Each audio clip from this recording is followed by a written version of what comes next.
Hi friend, তোমরা সবাই কেমন আছো? আশা করি ভালো আছো। আজকে আমি তোমাদের কাছে নিয়ে চলে এসেছি ছানার ডালনা রেসিপি। তোমরা সবাই দেখতে থাকো। চলো তবে শুরু করা যাক। দেখো, আমি এখানে 250 গ্রাম ছানা নিয়ে নিয়েছি। ভালো করে জল চিপে নিয়েছি। ভালো করে একটু মাখিয়ে নেব। দেখো, মাখিয়ে নিয়েছি। এরপর উপকরণগুলো দিয়েছি ছানার মধ্যে। অল্প একটু লবণ, চিনি, থেতো করা এলাচ আর 1 চামচ ময়দা দিয়ে মাখিয়ে নেব। যদি তোমাদের ছানাটা শক্ত থাকে তাহলে ময়দা দিবে না। আমার একটু নরম ছিল তাই আমি ময়দা দিয়েছি। দিয়ে ভালো করে মাখিয়ে নেব। দেখো, মাখানো হয়ে এসছে। এরপর আমি ছানাগুলোকে বলের মতো করে বানিয়ে নেব।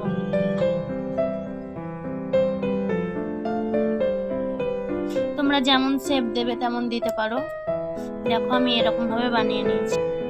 আমি ছানার ডালনার জন্য উপকরণগুলো নিয়েছি। দেখো, 2টো আলু ভালো করে খোসা ছাড়িয়ে পরিষ্কার করে ধুয়ে কেটে নিয়েছি। কাজু বাদাম পোস্ত বাটা নিয়েছি, টমেটো বাটা আর আদা জিরে ধনে বাটা আমি আগেই মশলা করে রেখেছি। আমি সম্পূর্ণ এই রেসিপিটি নিরামিষভাবে তৈরি করেছি। তোমরাও এরকম ভাবে তৈরি করবে নিরামিষ। আমি উনুন জ্বালিয়ে কড়াই বসিয়ে দেব। দেখো, কড়াই বসিয়ে দিয়েছি। কড়াইয়ের মধ্যে সাদা তেল দিয়ে দেব। সম্পূর্ণ সাদা তেল দিয়েই আমি রেসিপিটি তৈরি করব। দেখো, সাদা তেল নাড়াচাড়া করে গরম করে নিয়েছি।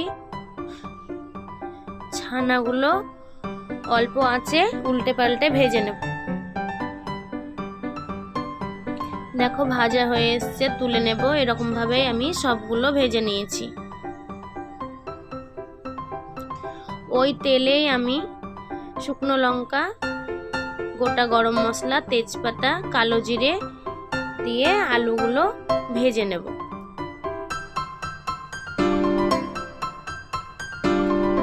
আমি এখানে আলু দিয়েছি, তোমরা চাইলে আলু না দিতেও পারো। দেখো, আলুগুলো ভাজা হয়ে এসছে। এরপর আমি মশলা দিয়ে দেব। আদা জিরে ধনে বাটা আর টমেটো বাটা দিয়ে নাড়াচাড়া করে নেব। অল্প একটু মশলার জল দিয়ে দেব। দিয়ে ভালো করে নাড়াচাড়া করে নেব। পরিমাণ মতো লবণ দেব, পরিমাণ মতো হলুদ, কাশ্মীরি লঙ্কার গুঁড়ো দিয়ে ভালো করে নাড়াচাড়া করে কষিয়ে নেব। এরপর আমি অল্প একটু কাসুরি মেথি পাতা দেব আর পরিমাণ মতো চিনি দেব। দিয়ে ভালো করে নাড়াচাড়া করে কষিয়ে নেব। দেখো, কষানো হয়ে এসছে, তেল ছেড়ে এসছে। দেখো, তেল ছেড়ে এসছে। পরিমাণ মতো জল দিয়ে দেব। জল দিয়ে ভালো করে ফুটিয়ে নেব। দেখো, ফুটে এসছে, আলুগুলো সেদ্ধ হয়ে এসছে। এরপর আমি কাজু বাদাম পোস্ত বাটা দিয়ে ভালো করে নাড়াচাড়া করে নেব। নামাবার একটু আগেই কাজু বাদাম পোস্ত বাটা দিতে হবে। এরপর ভেজে রাখা ডালনাগুলো দিয়ে দেব। দিয়ে ফুটিয়ে নিয়ে অল্প একটু ঘি দিয়ে নামিয়ে নেব।